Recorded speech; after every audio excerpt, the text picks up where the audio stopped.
And welcome everybody to another edition of Speaking of Strong Style. I am Stephen Conway, and with me as always is Jeremy Finestone. We're both contributors for FightGameMedia.com in various ways, and we are looking forward to another edition of this show where we talk about all things New Japan Pro Wrestling, the topics and issues and items of interest that are going on in a very busy time for the company. They have had Best of the Super Juniors. We're moving into Dominion and then right into the Forbidden Door pay-per-view. So there's a lot to talk about. Jeremy, I'm excited about it. And we're going to begin with the Super Juniors recap. We just got through that tournament. It was a lot of fun to watch. I really enjoyed this one. And going into this tournament, we were excited for the new names. And I have to say, for the most part, those new names really delivered. They were fresh matchups. They were fun matches to watch. When we began, we made our predictions. They didn't quite pan out. What can you say? Our guy was in it to the end, though. Our guy was in it to the end. Both of us predicted Robbie Eagles would win this thing. He did not. Nevertheless, he came down. He came close. But in the end, we had Hiromu Takahashi in the finals against El Desperado. So they went with their safety blanket. They went with two guys that they tend to go to when they need a really good match, and they got one for the finals. When we went into this tournament, Jeremy, new people, fresh matches, excited about that.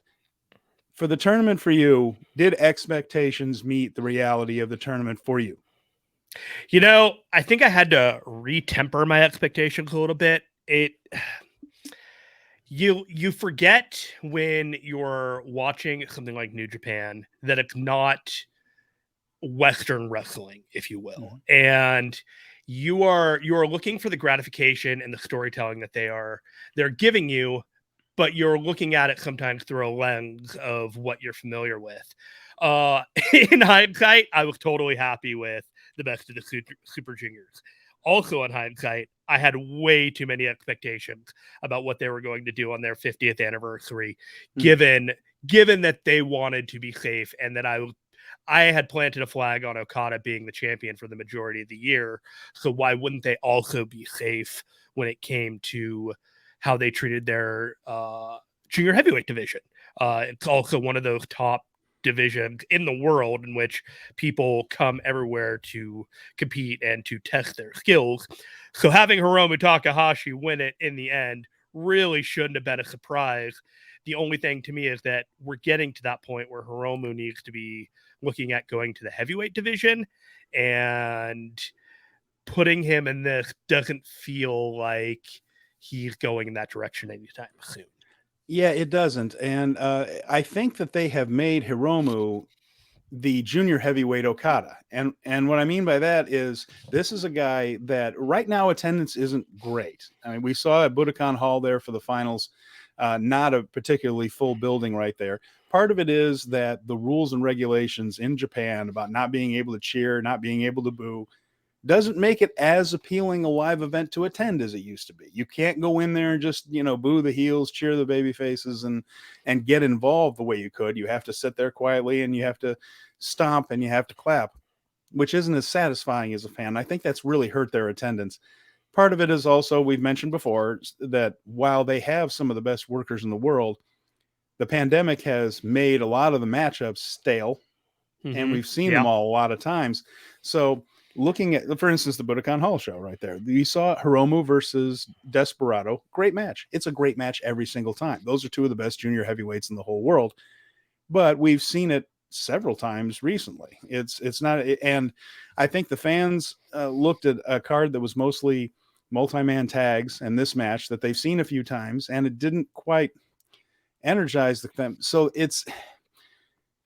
but at the same time, I think that Gato and the people in the front offices of New Japan are a little bit nervous about putting a lot of energy behind anybody new on top. And we're seeing that, so that they go with Okada, who's perhaps the best wrestler in the world, certainly one of the top five. Yeah. Hiromu's one of the best workers in the world. So again, they kind of tend to go to their safety blanket saying, hey, at least we've got a guy that is a legitimate champion that people see as a big deal. And Taiji Ishimori is the champion right now, but Hiromu's the star of that division. And we're going to go with these guys because as tricky as attendance is right now, it's even riskier to try to put somebody else in that spot and see if they draw. But we know what we get out of Hiromu and Okada. And I think that's kind of where the thinking was. They did give several of the newcomers a lot of wins and a lot of spotlight, and one in particular, and we're going to get to that. So yeah, Hiromu, I don't see him moving up to the heavyweight division right now with the way that they're booking him currently. Obviously, he's a big part of their junior heavyweight plans. I also have a feeling that what Gato has in mind, I don't know if he's going to be able to do it, but Hiromu has said publicly and that he wants to headline a night of Wrestle Kingdom with the junior heavyweight title. Now that could be just something that he says, but that's not usually how New Japan works. Like a lot of those little statements that are made in the press conferences and to reporters usually have something behind them. And I think Gato might be planting the seeds for making the junior heavyweight title the main event of a night of Wrestle Kingdom as part of another thing that's never happened before. They've done like the little mini tournaments, and I think that might be what he has in mind. Whether he can pull it off or not, Gato's a heck of a good booker, but it's a challenge because it's never happened before. But so I don't see him moving up to heavyweight yet. But I understand what you mean. It's we thought he was going to be the gatekeeper this time, and he ended up winning the tournament. And at the same time, you look at Hiromu Takahashi and you think, well, this is probably the best junior heavyweight in the world. It's hard to argue with having him on top. I thought it was really interesting with Hiromu that they had him beat Evil in the New Japan Cup. It being kind of like a waving a flag of like, hey, we got big plans for this guy because they beat Evil.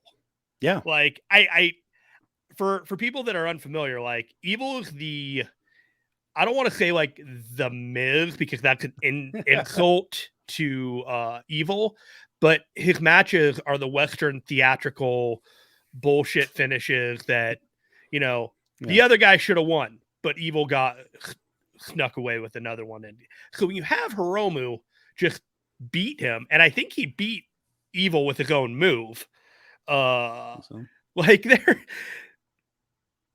that sent a message to me, and I want to know what that message is because I thought I knew what the message was. The message being the next level kind of thing, but it could just be Hiromu. He's a world beater, and you give him an opportunity against anyone, not necessarily in his division, and he still might pull it out. Yeah, and Evil has been a part of and around that never open weight title, and the key to that to me is open weight. And I think that maybe the next step toward building a junior heavyweight to perhaps headline a night of Wrestle Kingdom would be to have a junior beat a heavy for that never open weight title and hold it for a little while, which they haven't done before. New Japan historically, junior heavyweight division is kept separate from heavyweights. If a junior heavyweight wrestles a heavyweight, the heavyweight almost, not always, almost always wins. And I think that might be a place where they could go as far as establishing someone like Hiromu as more than a junior, perhaps a never open weight title reign at some point. Again, all these things have kind of been teased, and Gato has just kind of dipped his toe in the water. He hasn't announced that the junior heavyweight title is going to main event, but I think if he feels he can get a match to that point, whatever that match is, whoever he has in mind, I think he would like to do it, and I think he'd like to do it with Takahashi because I think he recognizes that he's got a very special talent with this guy. I'm gonna go off on a tangent here, and I'm gonna get your opinion on something. You brought up the never open weight title, and to me, there's a hierarchy, and I want to know what your hierarchy is of singles titles in New Japan. So you got the IWGP title, and there was the Intercontinental title, but we don't have that right now. So would you consider the light heavyweight or the junior heavyweight championship greater than the never open weight championship? Would you consider them equals, or do you think the never open weight has a lineage above the junior heavyweight? I'm more interested in the junior heavyweight title than I am the never open weight. Okay. And for me, I again, you mentioned lineage. I mean, my goodness, some of the best wrestlers of all time have held that junior heavyweight title. And so when I'm looking at a New Japan card, mega card like Wrestle Kingdom, and unfortunately we're not getting the junior title match at Dominion, which is puzzling to me, but I guess they feel like they need main events for the road shows on the way to Forbidden Door, and the junior heavyweight tag team title match and the junior heavyweight title match will be part of that instead of Dominion. But I feel like that those are the two that I look for. Right. Who's going for the IWGP title, who's going for the junior heavyweight title. And then after that, the other title's got to fall into place behind it. To me, those two are the ones that pique my interest. Got it. Okay, well, that's basically answered that question for me. Why don't we move on to the next part of this whole Super Junior recap? Mm-hmm. Well, I mean, when you saw the newcomers, I mean, the one that jumped to mind first is Ace Austin, who is holds the title in the junior title in Impact. I guess that's the X Division title in Impact. Yep. And boy, did he fit right in, Jeremy. I mean, this dude hit the ground running and had good match after good match with some greats thrown in there.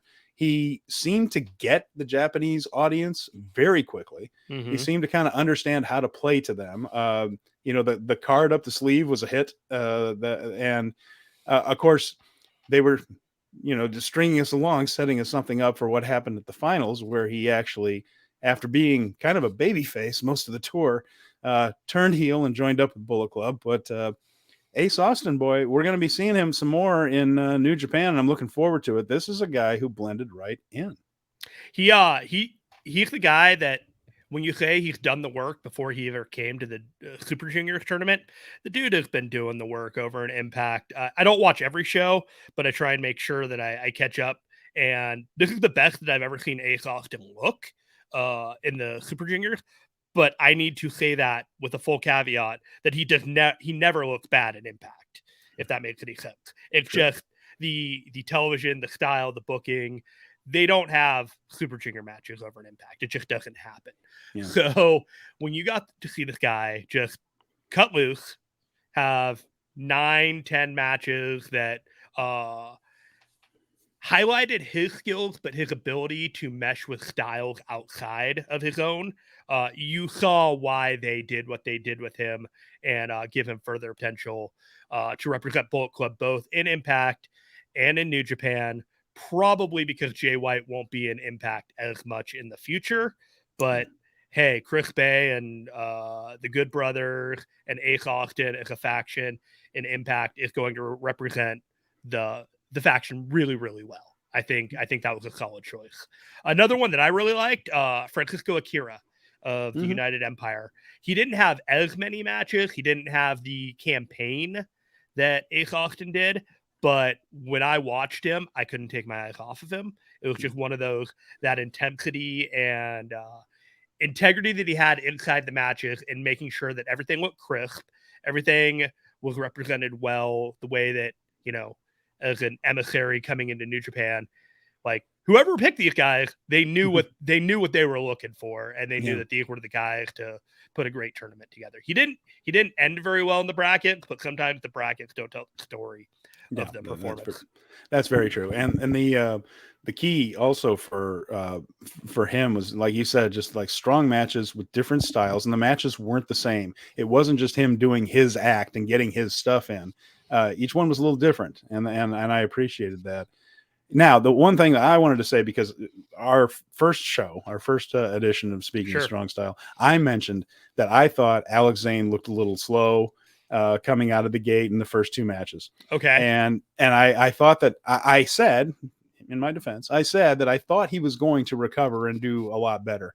Absolutely did. Yes. As soon as I opened my mouth and this thing went out into the interwebs, the very next show, the guy took off and did great. So I think it might have been just a little bit of jet lag or something in there. Could even be the yips, man. This is a scary, big deal. Like, you have your first two matches, you make a mistake, you get back on the horse, and like it's a marathon, not a sprint, Right. Yes.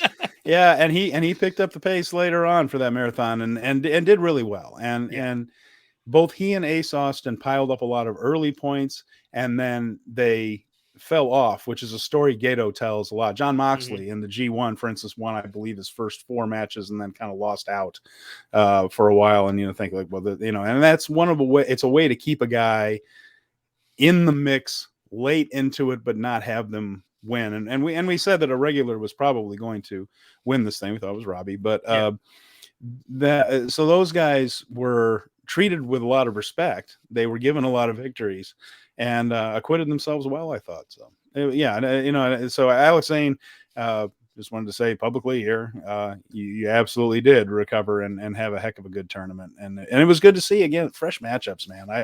I'm so happy to see some fresh matchups.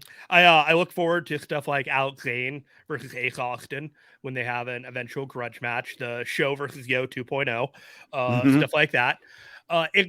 There's a lot of potential to mine. I don't think we're going to see all of these Super Junior invitees in New Japan all the time, right? But I do think that there are stories to tell out of this, and with Kushida coming back potentially, and a stronger division, there's just a lot of potential here, and I guess we just didn't need to give it all away in the tournament right now. Yeah, and that's another point is that with going to people like Hiromu and Desperado in the finals, again, we talked about the safety blanket too, guys. We're going to give you a good match.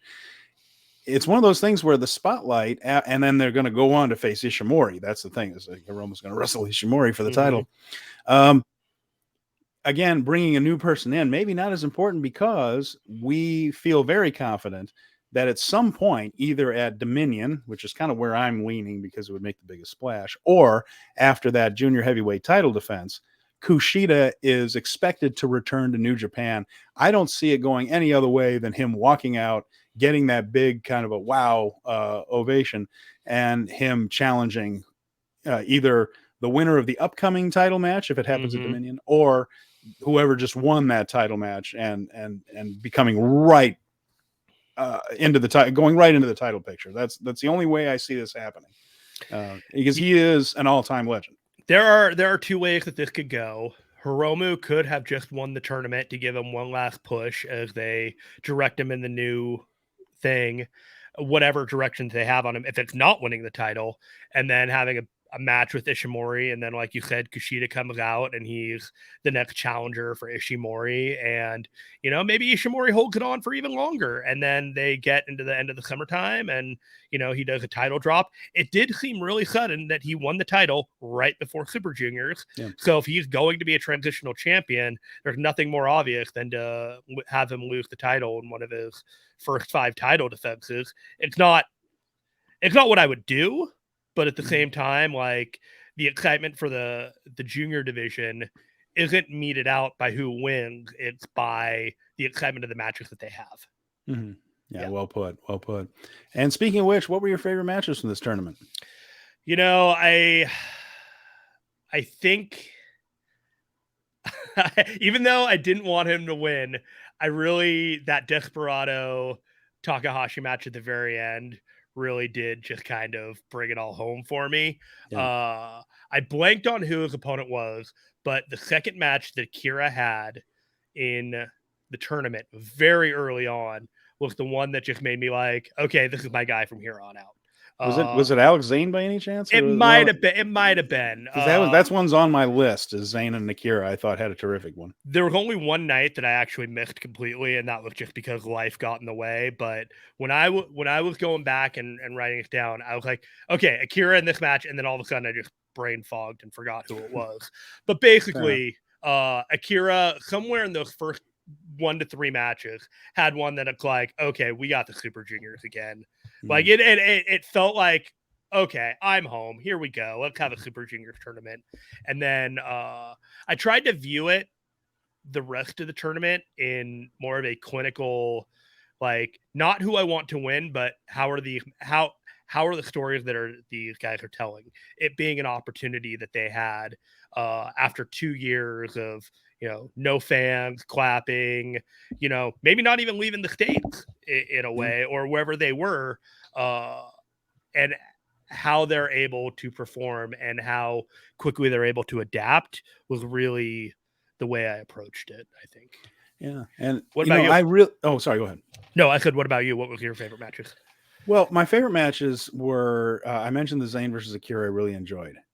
I liked Ace Austin and Taiji Ishimori. I thought they had a terrific match, which it gained a little significance at the end because now they're in the same faction. And that was the one where they had a wonderful back and forth match that ended with both men's shoulders down in a pinning combination. Referee counted 3 and awarded it to Austin.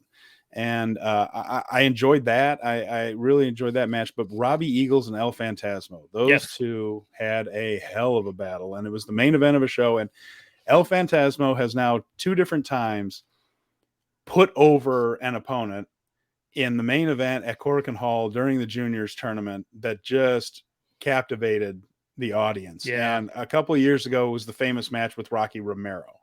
And then this one was with Robbie Eagles, of course. Eagles very early and very quickly into his stay with New Japan was brought in as a member of Bullet Club, and the story all along was that he didn't fit in, and he quickly left and became a babyface and just didn't feel comfortable with the whole Bullet Club way of doing things. So El Phantasmo had resentment toward Eagles for that.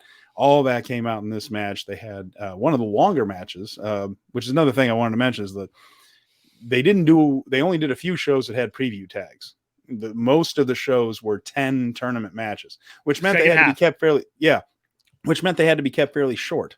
And we didn't have the 20-minute ones, but with this style that works. And it allows everyone to kind of go full speed ahead. Well, Eagles and Phantasmo were given time to stretch out a little bit. And that one went over 20 minutes, and it was really terrific. And so props to both of them. Eagles ended up winning that one. El Phantasmo had a good showing in the tournament as well.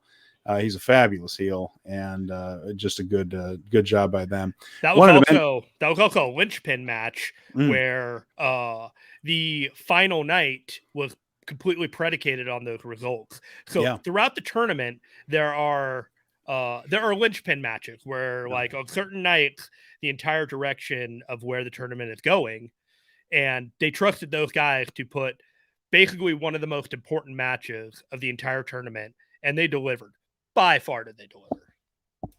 Yeah, they really did. And pardon me, I'm gonna apologize in advance if I don't hit the mute button in time. I've got a bit of the dryness in the air out here in Texas has dried my throat out. I've got a bit of a cough going, but speaking of linchpins, by the way, some interesting booking throughout the tournament, I thought, that's worth mentioning. Again, Gato is kind of the mastermind of all this stuff, but Hiromu Takahashi was booked to suffer a knee injury and lost a few matches in a row. And it kind of looked like it was going to be one of these things where he came out of the gate strong, but then lost his way down the stretch, and using that knee injury as a way to give him the out as to why he didn't do better or why he didn't get in the finals. But they threw the twist in after losing a few matches in a row and things looking pretty dire for Hiromu, that he managed to pick up the late victories and got into the finals. That was fun. The other thing was Kanemaru's booking. Kanemaru didn't score a whole lot of points in the tournament, but everyone he beat was absolutely crucial. And I'm looking at it here, and the way they book Kanemaru is, I believe he beat Ace, Austin, Hiromu, and Ishimori, like the top 3 finishers in that block. So they used him as a big-time spoiler, and in quick matches. Like he's excellent at those kind of heel tactics without going full-blown, as you said, bullshit with Bullet Club and House of Torture and Evil. But he has the bottle of whiskey there at ringside, and he has ways that make sense for him and his character to kind of blow somebody out, suddenly with heel tactics. And he was winning matches in like 4 minutes over some of the top guys in the entire division in ways that made sense. Thought it was real clever. I enjoyed that. I was really thrown off, and I'll be honest with you, I was super thrown off by babyface Yoshinobu Kanemaru. Like, just literally babyface. He shaved everything off, and him just being the face against Taiji Ishimori and winning was like, you're watching it and you're like, what did I just watch? Yeah. And you're also like, that wasn't bad. Yeah. Like, that, like that's the skill of these like wrestlers. You have these guys with these gimmicks. You got a whiskey bottle, and these 10-minute matches where he's got 3 minutes, and he's taking a couple bumps and giving a couple bumps, and then he comes out here. It's like, these are good wrestlers. These are talented men in this ring, and just because they're not working all that hard all the time, don't forget what they're capable of doing. Yeah, very well put. And the other, just very briefly there, the other newcomers here, Wheeler Yuta, I thought did nicely. I thought so too. He finished middle of the pack in points, but like you said, it doesn't tell the whole story. I think this is going to be just wonderful experience for him. Just wrestling all these guys, and then he's not going to be a full blown regular. He's going to be figured into AEW's plans. I'm convinced of it. I mean, they seem to be really high on him in AEW, and should be. But he did real well. It was nice to see him over there. El Lindemann with the Glate faction. I think that's how you pronounce it now. It kind of rhymes with great, the way it ends up pronounced in Japanese. But he's part of that group, and just a bundle of energy, man. He's a little guy, but boy, he's little for a junior. But everything he does, full speed, crisp, real good fundamentals. Really enjoy seeing him. And again, he's going to be one of these guys that kind of comes in and out as they continue to work with that new company. And Titan is another guy, terrific Mexican wrestler with CMLL. And of course, the CMLL guys only come over for like these tournaments and then Fantastica Mania in January when the pandemic allows. So again, those guys won't be full-time with New Japan, but provided some fun moments. Titan basically did jobs throughout the whole tournament until the end where he played spoiler. And, that's fine for CMLL. It's a different culture. They're not worried about their guy going in and scoring a lot of points in a tournament, but provided some entertainment. So there are two guys out of this list that I was thinking about, and one is Lindemann. And to me, he reminds me of a very young Sema, if that makes any sense. Yeah. He has that graceful, like, flying ability, but is impactful, if that makes any sense. Like the speed effort creates the mass and velocity, and that's where it really hurts.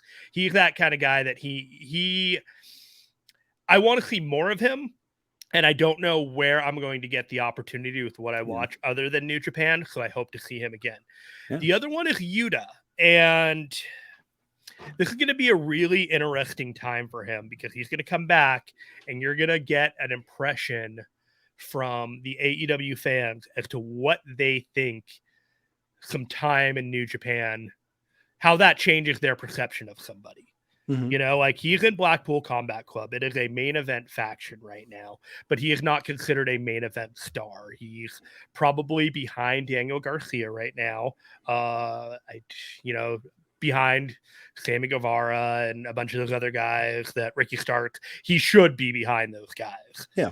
But it'll be very, very interesting to see what his work rate has changed inside the ring as a result of this, and how he is received by both the fans and the rest of the AEW locker now that he has returned. Because this is a new one in the whole dynamic. We've never had an AEW excursion guy go off to another federation to do a tournament over there.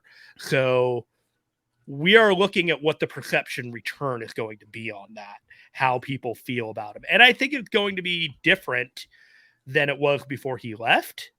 I just don't know how far they're going to take that ball and run with it, if you will. So what do you think about that? I think it can really help him. And the reason is because the AEW fan base is a fan base that certainly more than WWE and more than most promotions. I won't put it over PWG for this, but most of the people in an AEW crowd are following along with other types of wrestling and what's going on in the world of wrestling. A lot of the fans at AEW are going to be aware of Yuta in that tournament and how he did in that tournament. And I don't just mean his points totals, but what kind of matches he was having. Like the AEW fans know that stuff. A lot of WWE fans are families that like to go and see the guys on TV, but they're not necessarily reading the Observer, following everything on the internet. It's, they're there because their kids like Roman Reigns. AEW is a bit different than that, and it's a stark contrast from CMLL. I mentioned Titan coming over just for Fantastica Mania and these tournaments. CMLL is based on tourists in Mexico City going to just see wrestling. They don't have they do feuds and they do some of that, but it's very, very different than week to week story. There's no 3-hour TV show to fill every week. It's those Friday night shows at Arena Mexico, and it's filled with tourists who have never seen wrestling before, might never see it again. So you just kind of give them the show. You do all your hot moves, you do all these things, and they're very good at that. But those fans aren't sitting there going, Titan didn't do great in that Super Juniors tournament over there. The AEW fans are going to know how Wheeler Yuta did.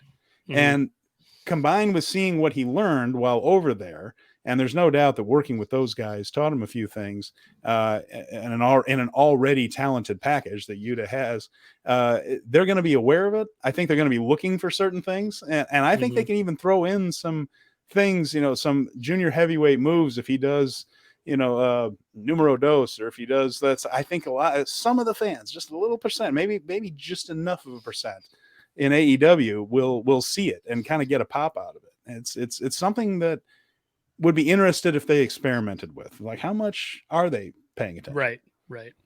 All right. Well, now that we've kind of touched on AEW and Yuta, let's kind of go a little further into that and talk about what we know about Forbidden Door right now. A lot has happened in the last week in which the first impressions of what the show was going to be have vastly changed. And so we are in phase 2 of renegotiating personal expectations, understanding what the card is going to be, what you think the card is going to be, and how do you feel about the changes that, frankly, we have no control over, and do you think that the show will be as good regardless?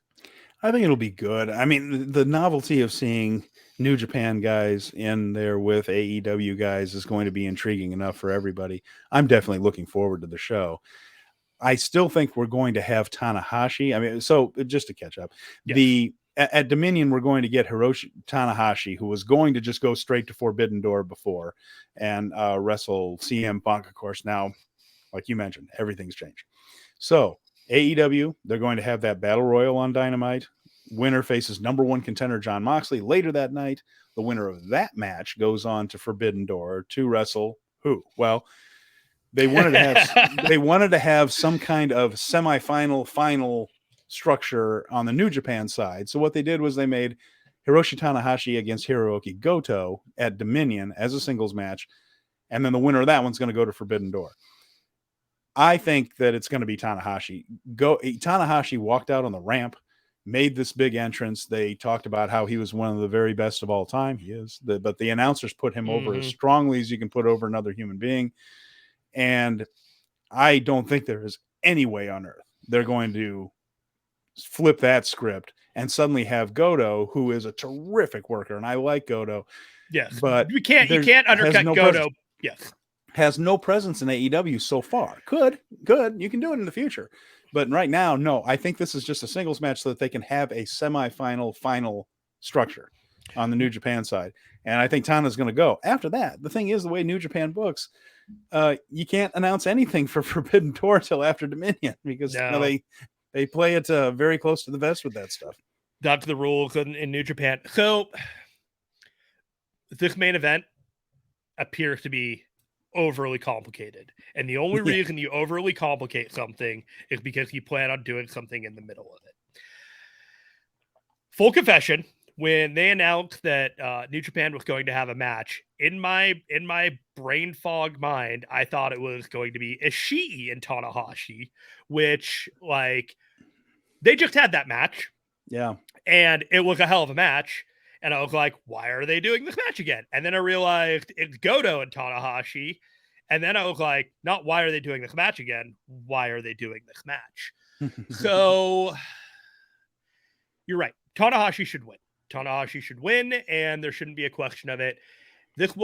Tanahashi didn't even have a match on Dominion before this came about. So there's questions about like where their booking priority is. They're looking at Okada right now, and there's going to be another main event there. Who knows what that's going to be? But going back to this being overly complicated, Moxley and Tanahashi is right there. And Moxley and Tanahashi has been there for over a year. The fact that they just haven't announced it being Moxley and Tanahashi makes me think it's not Moxley and Tanahashi. Okay. There is something about this match, and to me, it being something that would be on a pure New Japan card rather than a super show, because this would main event a huge New Japan card. And it didn't necessarily need to be this match. Do they do it now because they think it's the biggest match that they have to offer? It's possible. But there are a couple of things that you could throw in there. We have the Battle Royal. You know right now that Adam Cole, Bryan Danielson, CM Punk, Kenny Omega, none of those guys are going to be in this Battle Royal. So it's going to be a little lean. You still have guys like Miro. You still have guys like Will Hobbs, but those aren't main event guys. Eddie Kingston. You do have Eddie Kingston, and Eddie Kingston winning a match at the main event of against Moxley in Dynamite to go on and face Tanahashi at Forbidden Door. There's mileage to that idea. And there's even mileage when I heard this idea. Why not have Tanahashi win the interim title? Well, I mean, I would worry. I mean, Tanahashi, I don't think is going to be on AEW week after week after week. Why not? That's a tough one. I just don't. Let me throw this out to you. Fair enough. No, fair enough. The last few years, Tanahashi has been in the G1, and he has been in the lower end of the brackets. He has not been positioned as someone that has been winning anything more than 8 or 10 matches in a bracket for the last couple of years. His stock in the States is not what it is in Japan.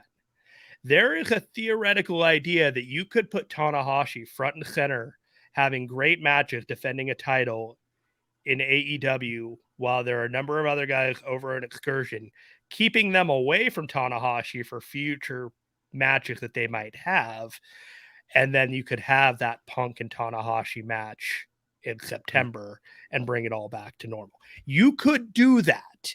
I'm not sure it's the idea that they do, but when you're laying out the pathways of what they could do over the next thing, that's in the top of the list of the idea a direction you could go for rather than at the bottom of any list. And that's the only thing I was going to throw out on that one. Well, fair enough. I think that's compelling. I'll tell you why I think it's not going to happen. In my prediction is that we're going to get Tanahashi versus Moxley. Okay. And I think Moxley's going to win. And here's why I say that. Mm-hmm. You talked about how, this is where it gets overcomplicated. I think that is the straightest line between the 2 points where they need to get. They've lost the CM Punk match, which has got to be heartbreaking it certainly is for fans who are looking forward. That was the one, well, not the one, but one of. It's Bryan Danielson, CM Punk against these New Japan guys. We never got to see any of it. We've never got to see it.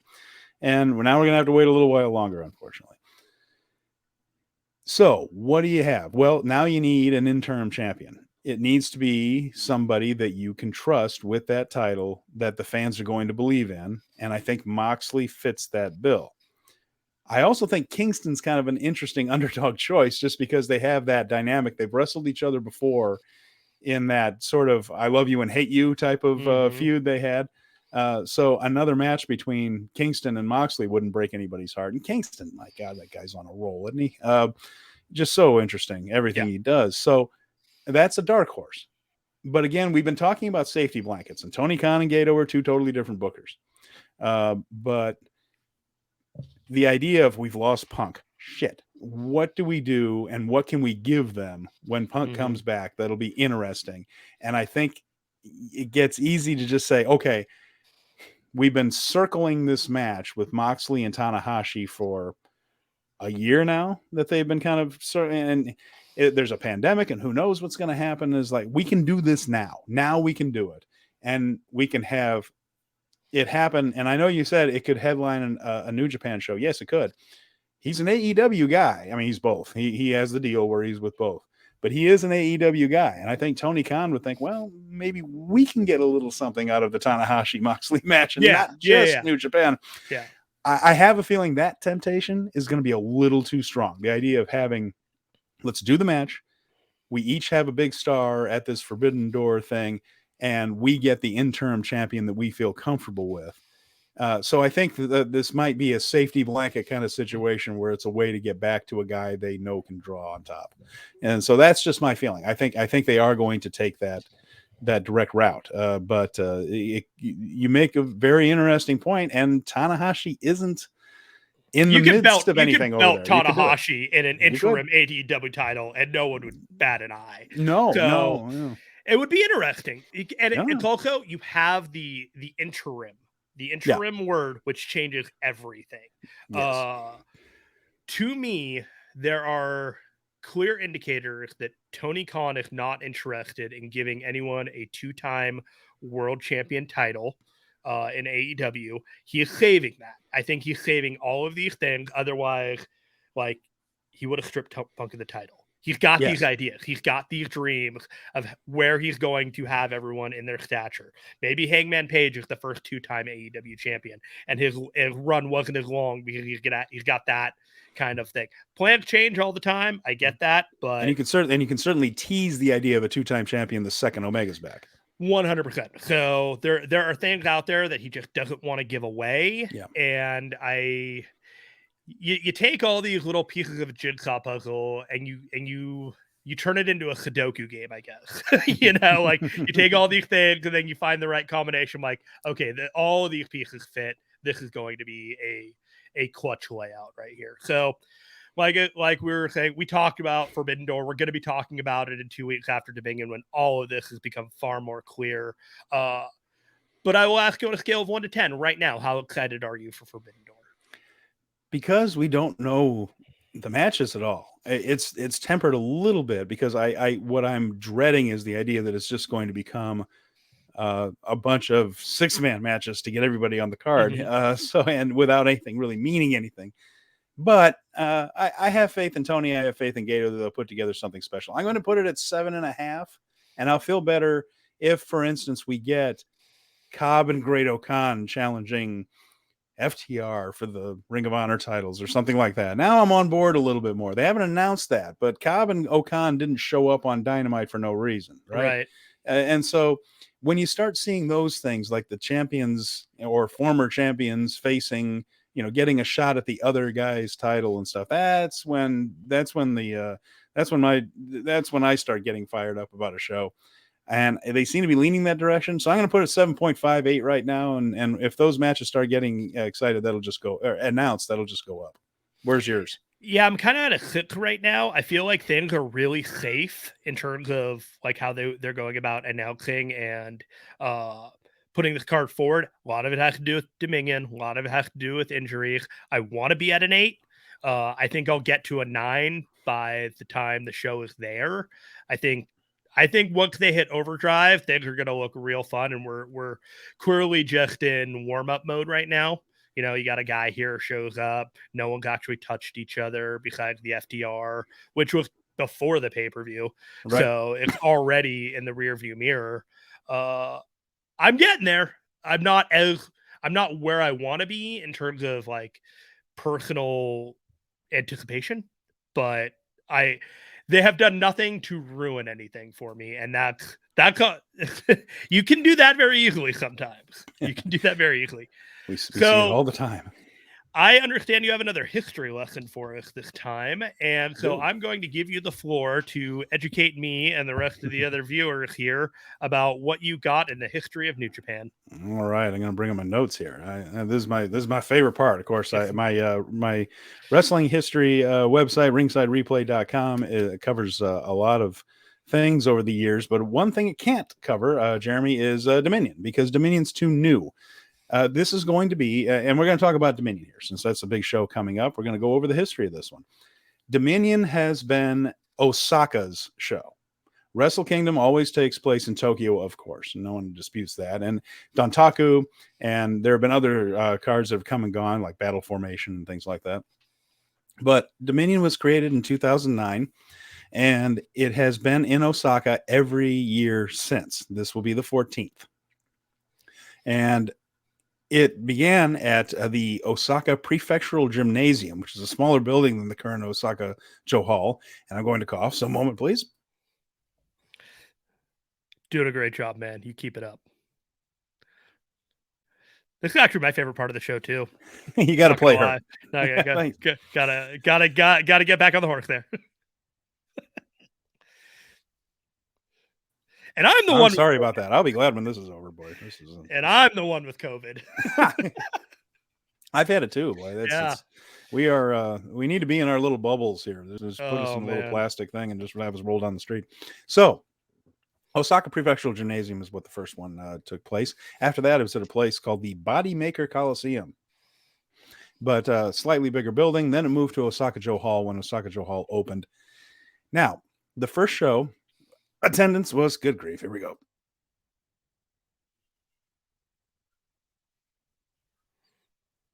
I'm going to guess attendance was good.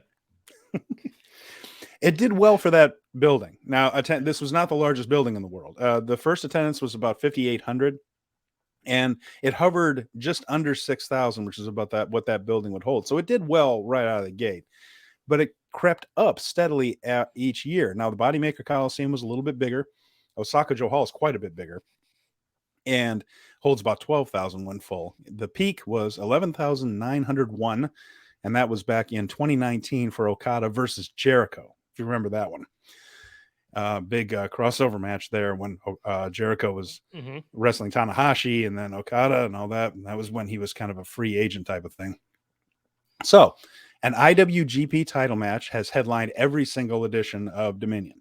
There's never been any kind of a tag team main event or a special match main event or things. It's 100% of the time it's been a IWGP title defense on top. And I mentioned, by the way, that 11,901 is the biggest attendance.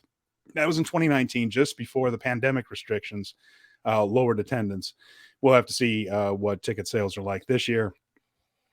To be honest, probably isn't going to be 12,000 if we go by recent history. But that very first Dominion was headlined by Manabu Nakanishi against Hiroshi Tanahashi for the IWGP title. Hiroshi won the title for the fourth time on that show. So that was the beginning of his fourth title reign. And Nakanishi was, I believe that was, I should have looked this up to be official here, but I believe that was Nakanishi's final reign with the WGP title. Okay. So this was the beginning of Tanahashi's fourth. Also on that show, this is an interesting one. The big semifinal grudge match was Togi Makabe against Toru Yano. And Makabe and Yano had been a tag team for a long time called the MVPs, the Most Violent Players, which is a great tag team name. But Yano turned on Makabe and joined up with Shinsuke Nakamura to create Chaos faction. Wow. So the Chaos at this point was the dominant heel. We're talking pre-Bullet Club here. That was the dominant heel faction in New Japan at the time, was Shinsuke Nakamura's Chaos. So Yano and Makabe, who had been a big time tag team, and Yano wasn't doing the yuck comedy. He was a violent guy, and that was a rough house tag team. Makabe basically wrestled the same style he wrestles now, where he just beats the crap out of everybody he goes in the ring with. And Yano could do it too. So this is after they turned. Yano beat him, of course. The newly turned heel got the win. Now, I mentioned that they were the MVPs, the most violent players. They actually were the tag team champions going into the Tokyo Dome that year, Wrestle Kingdom. And Jeremy, there's a very familiar tag team that beat them at the Tokyo Dome and defended the IWGP tag team titles at the very first Dominion. And if I gave you a bunch of guesses, how many do you think it would take before you got to Bubba Ray and Devon Dudley? I would fail out. They were the IWGP tag team champions going into this event, and they defeated Giant Bernard, who, Albert, Yes. and now running NXT's training program. Who I learned is 48 years young, which is far younger than I thought he would be at this age. No kidding. He's only 48. Wow. Jeez. Looks fabulous. Right? So Giant Bernard and Carl Anderson. That was a hardcore match at the very first Dominion. So Giant Bernard and Carl Anderson, they lost to Bubba Ray and Devon. Bubba Ray and Devon ended up losing the title on an episode of Impact Wrestling. Believe it or not, just to show you how different this era was. What is old is new again. Yeah, and Go Shiozaki defeated a young Kazuchika Okada underneath on that show also. And the other match there were a bunch of others.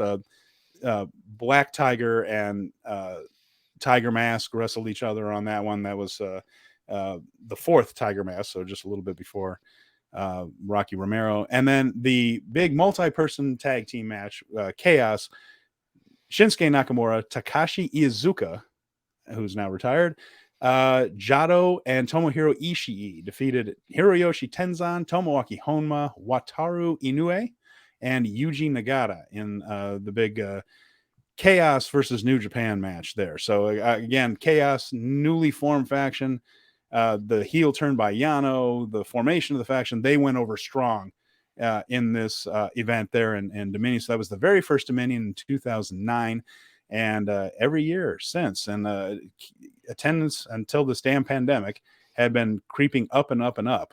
There was really only one year it dipped like 200, and that might have had to do more with the set than actual ticket sales there. It's been an event that has always generated strong buzz. And again, before these restrictions, the crowds in Osaka, historically, the most boisterous on the New Japan circuit. So Dominion was always seen as almost their SummerSlam, if Wrestle Kingdom is their WrestleMania, the second biggest show of the year in the second biggest city in Japan. And I have been to both Tokyo and Osaka. It's a very different vibe. The people in Osaka, a little more gregarious. People in Tokyo, very formal, very reserved, very nice. Everybody's very kind in Japan. But Osaka, you might get kidded a little bit. Someone might make a little joke on you there. They're a little more give you a little bit of razzmatazz. A little bit, yeah.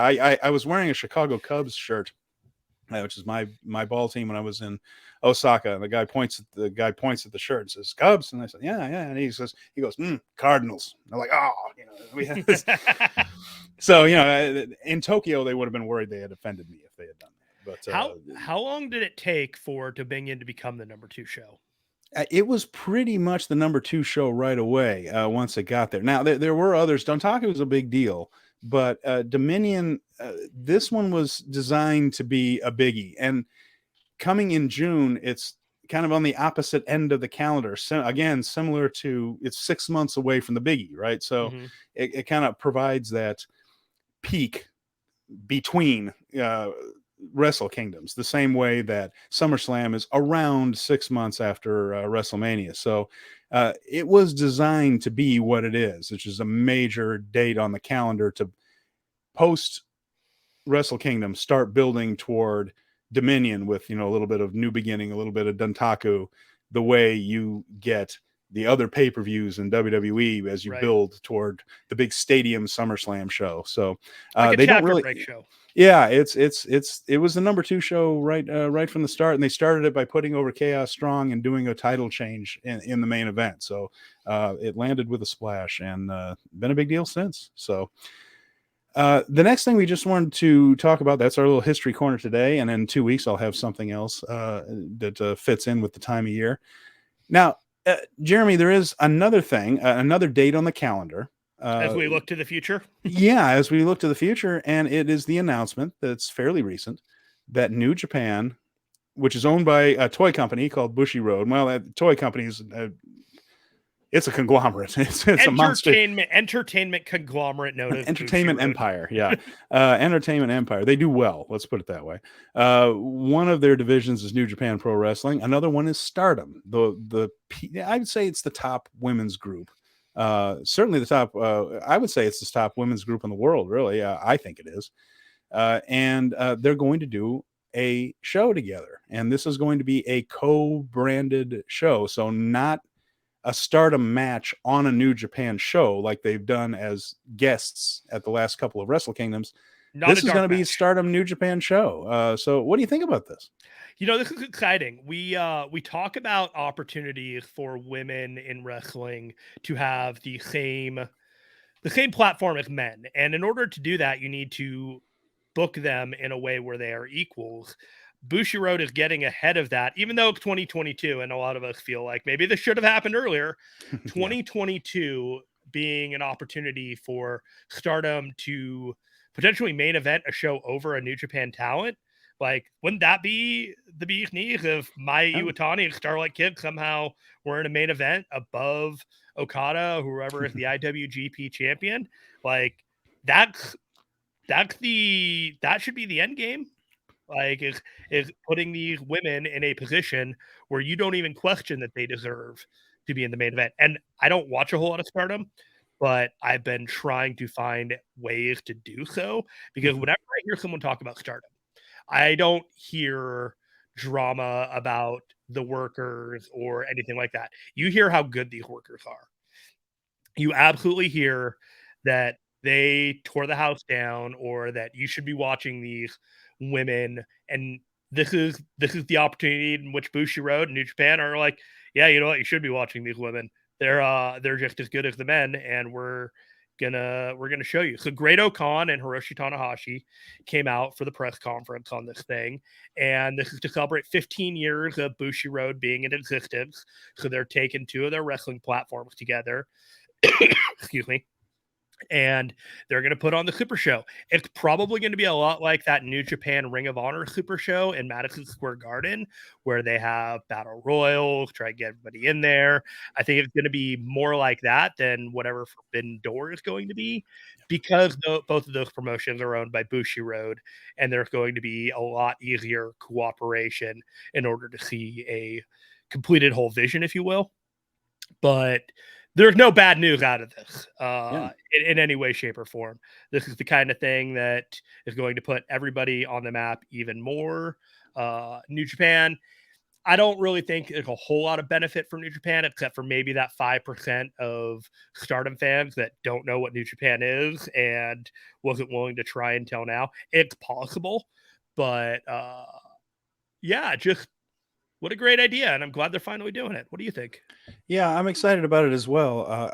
From what I understand, that the women's wrestling in Japan, Stardom, has a different fan. I mean, certainly there are people to watch both, but has a different fan base than New Japan, and that the New Japan fans don't necessarily watch Stardom and vice versa. So it's a way to get each product out in front of a different audience. New Japan has a stronger following right now, but I think it can just be helpful, like you said, certainly for Stardom to get in front of a bigger audience and be treated with that kind of respect, to be the co-brand and not just the guest. And it's been nice, because seeing those Stardom matches on Wrestle Kingdom have been fun. The first year, they did not get an enormous response from the crowd. I mean, it was polite. They didn't crap on the match or anything like that, but they weren't really sure what they were seeing. Second year, there was a little bit more recognition to it. So from what I understand, again, I don't necessarily see the books here, but from what I understand, Bushiroad has grown Stardom's base, and this is just another step in that process. And I'm excited to see it. And every time I've seen anything with Stardom, I've enjoyed it. They have their own streaming service. It's not part of NJPW World, even though they're all owned by Bushiroad. And just there's only so much time in the day to watch all this, and I'm the WWE writer for Fight Game Media, which means I have to get through 7 hours of WWE programming at least a week. So unfortunately, I'm watching some of the promos on Raw instead of Stardom matches, and I wish the opposite were true. But I'm looking forward to seeing this too. I think it's going to be helpful for both companies. Maybe get these folks out in front of audiences that might normally have seen them. So that can only help. I hope that I hope that it's available on Fight. I hope it's available on New Japan World, and I hope that it'll be available in Stardom. It will be available anywhere that you want to watch it, or you have it available to watch one of these promotions. You get the chance to watch both. So with that, we are going to move to the final portion of our show today, what you've all been waiting for, the 2022 New Japan Dominion preview. Here we go. We have an up-to-date card. We're going to go through each one of these matches, just kind of get an idea of where we think things might happen with this. Maybe we'll look at it with the point of view of what's going on in the future, but for the most part, we're going to stick to this show and what we think is going to happen with that. So, at the bottom of the card, Steven, we have TJP, Francisco Akira, Aaron Hanare versus Ryusuke Taguchi, Master Wato, and Hiroshi Tenzan. This is born out of the the junior heavyweight tag team title feud. Right. Where do you see this feud going, and what do you have in mind with this match as the bottom of the undercard? I mean, this one feels like the United Empire getting a win here, just because they're going to be challenging Taguchi and Wato for the titles. I mean, they could go. This is one that could go either way, but the entire idea is to do the preview for the title match. I always lean toward the challengers kind of getting the win here.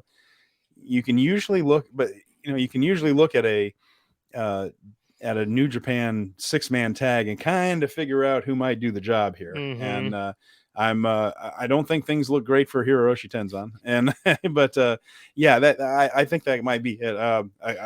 I don't think they're going to have TJP or Akira lose, since they're going to be the challengers, and then their partners Hanare. And again, I don't see them having Hanare lose to Tenzan. So Right. that's kind of where I'm going on that. I mean, they might do a thing where Taguchi, through some sort of underwear silliness, pins somebody, but there's always that chance with that one. But whatever happens here, I have a feeling United Empire is going to be standing tall under a beaten Taguchi and Wato, who no matter who ends up winning the match. Yeah, no, this was one of those matches that we mentioned earlier that we're kind of surprised wasn't a title match on the show, but they needed to spread out some other cards. I'm gonna go with a United Empire win, but I wouldn't rule out Taguchi or Wato staring at the lights when the match is over. So we'll move on to the next one. We got Tetsuya Naito, Bushi, and Hiromu Takahashi against El Fantasmo, Ace Austin, and Taiji Ishimori. It looks like a Los Ingobernables match versus the Bullet Club. This should be interesting. What do you got? Well, this, again, we talked about it, doesn't look good. I would sell my Bushi stock now. I have a feeling he's going to be taking the fall in this one. This looks like a Bullet Club win. I mean, Ishimori's the champion. Phantasmo and Ace Austin both are being pushed strong. Ace Austin, I don't think, is going to do the job after doing the big turn at the finals in Budokan Hall. So I have a feeling this is going to be them getting a win over probably Bushi looking up at the lights on this one. That's my strong feeling on this. Yeah, I think that we have what we call an Ace Austin spotlight match. I'm very excited for the possibility of seeing Ace Austin in the ring with Naito. I think that is kind of one of those, hey buddy, you did a great job in this tournament. We're going to put you in here with these guys, and you're going to get 3 minutes with him. Do your best. And he's going to. I'm surprised to see Naito and Takahashi this low on the card, but this is kind of where they're in a cycle. They went really hard on Naito for their first 6 months of this year, and then he had a surgery. So I think they're probably going to keep him cool until the G1. And, it's always a coin toss as to exactly how well Naito performs in the G1. He could be the top of a bracket. He might not make a bracket, or he could be middle of the card. He's in that point in his career where Naito can be Naito and it doesn't matter. He's going to be wearing a lot of t-shirts until the G1, because they're going to be, he does the thing where he wears the shirt during the matches that he basically tells you aren't important. I don't think he's going to be taking the shirt off a lot until G1. I think they're going to protect him pretty good. So I agree with you there. The next one, where did this come from? Well, we know where it came from because there's been injuries and dominoes have fallen and things, but we end up with, Jeremy, the dream match. This is the one that we have been, kids have been writing fan fiction about this in the pages of Pro Wrestling Illustrated. It's Toru Yano and Doc Gallows Be Still my beating heart. Okay, I'm going to tell you what. You got my booking mind just going into overdrive based off of you telling me stories about Toru Yano being the world beater Used to be. 12, 13 years ago, and Doc Gallows is the partner of Carl Anderson.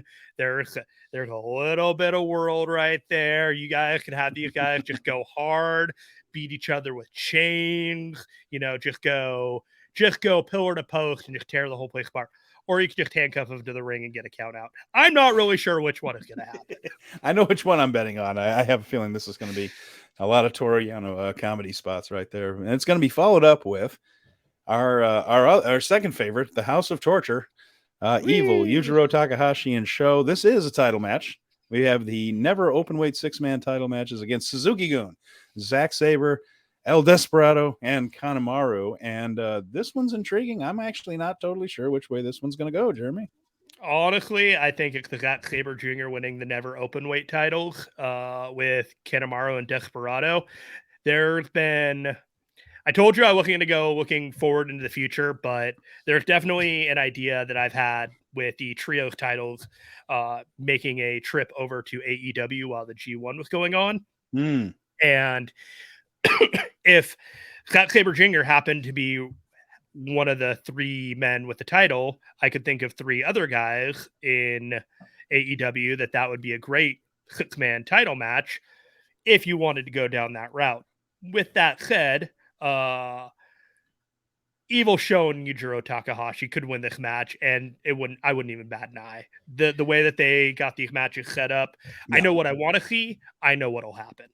Yeah, that's one of those things where, I mean, on paper, Takahashi, Sho, and Evil should be losing to these 3 right here. But with the way House of Torture is booked, with all the run-ins and the ref bumps and everything else that we'll undoubtedly get, it could go either direction. I like the plan of having the titles over in AEW. My only caveat to that with Suzuki-gun is I feel like Zack Sabre is going to be a big factor in the G1 this year. I think he's going to be a major guy in that one. So, no. I'm saying that they lose the titles at Forbidden Door, and the titles. Pardon me. Okay. And I see what you mean. And they're on loan during the G1 because you can't really do trios titles during G1 matches, given the those cards are booked. Boy, that's a fast. Now I like that idea more than I thought I would, just because it's a proof of concept for a trio. It could be a proof of concept for a trios title in AEW, which they've kicked around. But boy, there's a lot of gold floating around those shows. It's too much more, and it starts to look like Starrcade '85, where like every match was a title match on that one, because they absorbed all those territories. But who knows? I mean, a little trios thing in AEW. I like that idea. Thanks. So we got the next match, Shingo Takagi versus Taichi for the King of Pro Wrestling title 2022. Now I have the stipulations here this time, and it appears that it is a 10-minute unlimited pinfall scramble match, or a quote, no time limit, limited finishers 10 count match. Meaning at the end of 10 minutes, the winner is the person with the most pinfall attempts at that time. I mean, okay. Yeah, it's different. I mean, these two work well together, though, and I think this will be entertaining. I think Shingo's stipulations, where it's a 10-minute match, and then they compile all the pin attempts and things. I like that one. I think it'll be entertaining. Taichi has been doing really well the last couple of years in matches like this. He just comes up with interesting stuff. I find him a compelling character. He's a heel, yet he shows little bits of honor, and Suzuki-gun's kind of going babyface anyway. And it's the thing with Taichi is he was always such an asshole to everybody, character-wise, and yet his interactions with Miho Abe were always like he always treated her with respect while she was, like adoring him. It was not a Randy Savage Elizabeth thing where he was threatening to smack her or anything like that. I just find him kind of compelling, and this getting the provisional King of Pro Wrestling title away from Yano and onto two guys who can take a more innovative and serious path toward interesting matches, like getting a 30 count, like in the last one. I don't want to see a whole card of that. but I enjoyed that. I enjoyed it once, and so I'm going to give these guys a chance. I think this will probably end up being an entertaining match. I don't have the Taichi hate that most people have. Yeah, no, I think it's good. I'm well aware that he's big match Taichi. Like, Yeah. that's the best way you can put it. Like, he knows when he doesn't need to work hard, and we know when he doesn't need to work hard. So we shouldn't hold him accountable for the matches in which he's doing what any other person would do. But because he's Taichi, he's somehow gotten a reputation and tagged of being lazy. Whenever you go into a G1, whenever you go to the New Japan Cup, whenever you see him in a consequential match, the dude is going. He may not be the best wrestler in the world, but he's been trained in the New Japan dojos and he knows how to wrestle this style. And when it's his turn to do it, he's not getting fired. I'll leave it at that. He has that Kawada training. He has that Toshiaki Kawada training in there too. So he blends some of that stuff in, and he did one of the most interesting matches in G1 history where he and Ibushi just kicked each other, and that was hurt so bad. I felt yeah, but it was compelling. It was really compelling, and it was different, and it certainly was one of those matches that after the G1 you remember, and that's a difficult tournament to stand out in. So I'm on the Taichi bus. I like the dude. Yeah, I'll sit next to you on the bus. That's fine. Bullet Club, Bad Luck Fale and Chase Owens are IWGP Tag Team Champions, defending against Great Okan and Jeff Cobb. Where are you going with this?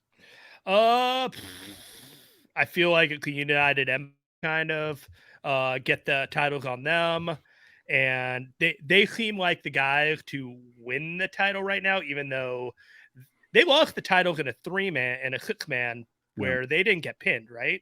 I think so. I believe so. I'd have to look that up, but I think you're right. So the cards are lined for them to win, and frankly, Jeff Cobb should never lose, even though I know that's not how it really works. Chico, Bad Luck Fale, the fact that we're talking about them as credible title holders, not just Bad Luck Fale, but Chase Owens. Chase Owens has done so much good work over the last 8 years or so to get to a point where I look at him and I consider him a credible title holder for the IWG Tag Team titles. That's pretty impressive. With that said, I don't think they're winning, but they could. Well, we mentioned also that Great Okan and Jeff Cobb terrorized everybody on Dynamite a few weeks ago. And I don't think there are coincidences here. And I think they could win that title and take it into Forbidden Door and, wear the belts down to the ring. Again, none of that's announced. So, that's kind of where I'm leaning on that one. So up next, we mentioned Shingo and Taichi, pardon me. Tama Tonga versus Carl Anderson. That's for the Never Openweight title. Tama Tonga has the Never Championship, which I think a lot of people have forgotten, and he's going up against so this is ex-Bullet Club versus Bullet Club and 2 founding members of Bullet Club along with Prince Devitt. Those were the original 3. They were part of the very, very first core group right there, so a little bit of intrigue there. Will probably be a nice match. What do you think? I think it'll be a nice match. I think this is probably to solidify Tama Tonga as a singles champion in a lot of ways. There's not a whole lot of reason for Carl Anderson to be a singles champion right now, other than he's a skilled warm body who's done well in singles competition in New Japan in the past. But that was a long time ago. I think that they're saving some Tama Tonga key matches for the future just to see how he does on a lower level title defense. With that said, so far, there's nothing to be disappointed about Tama Tonga's face turn and run as a mid-level guy in the New Japan world. No. I think he's done a nice job with it. And for a team that had been so hated for so long that everybody just kind of took it for granted, this whole thing with them and Jado I think they've done a good job kind of endearing themselves to the fans on this one. That's not an easy thing to do after that long as a heel, especially because the team had kind of stalled out. So this has been a nice little shot in the arm for all 3 of them right there. Then we have, and I can't believe I'm still looking at this name right here, still announced for this match is Juice Robinson, who had appendicitis not all that friggin' long ago. Of course, I did just see a guy work a really great match with torn pectoral. So I guess anything is possible, Jeremy. But Juice still allegedly in this match. against Sonata and Will Ospreay. If this match comes off, should be friggin' great, right? It's pretty amazing that we may end up with the match that was originally canceled in the first place for the United States title, which is Sonata and Will Ospreay. Right. That was basically what was the New Japan Cup planning, was that Sonata lost to Ospreay, and then Will was going to be a contender for the U.S. title.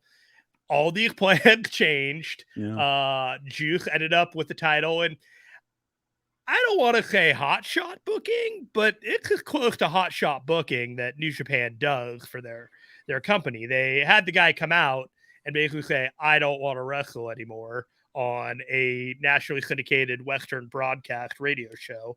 And then he comes in, he Bullet Club, he wins the title, and then he gets appendicitis on his first title defense, which was last Friday. And they're so far explaining that this match is still going to happen. I don't think it's going to happen. I don't think you think it's going to happen. Yeah. I have not heard that Juice has had surgery to fix or remove his appendix. Yeah. There's a whole lot into this, so I'm going to move forward as if Juice is not going to wrestle. That's how I'm going to approach this. With that said, I don't think that there'll be anyone added to the match. I think it might be Sonata versus Will Ospreay, and Will Ospreay wins. Ospreay's coming off a kidney infection of his own right there. So there's been injury in this match. There's been illness. I mean, all three guys have either been hurt or had serious illnesses in the very recent past, or could be still continuing. So with that, I'm very curious about this one, because on paper, if all these guys are healthy, this should be a great match. Mm-hmm. None of these guys are healthy, literally. So Sonata's coming back after a long layoff. Ospreay has had a bad kidneys. Juice got a bad appendix. They don't do three-way matches. All of them. They don't do three-way matches. That's the other thing that's like, this is like, everything about this match is completely antithetical to the way that they do their planning and their booking. Yeah, so I don't think we're going to see that match as it is currently advertised. And what they do with it, who knows? So we're down to 2 now, and of course we've talked a little bit about the Tanahashi Goto match. So you agree with me that Tanahashi goes over here and moves on to Forbidden Door, correct? I think it's a foregone conclusion. I do think that Goto will have a really good showing. It's probably one of the biggest matches he's had in the last 5 years. But if anyone has any doubt that Hiroshi Tanahashi, including New Japan booking, that he should win, let's talk privately.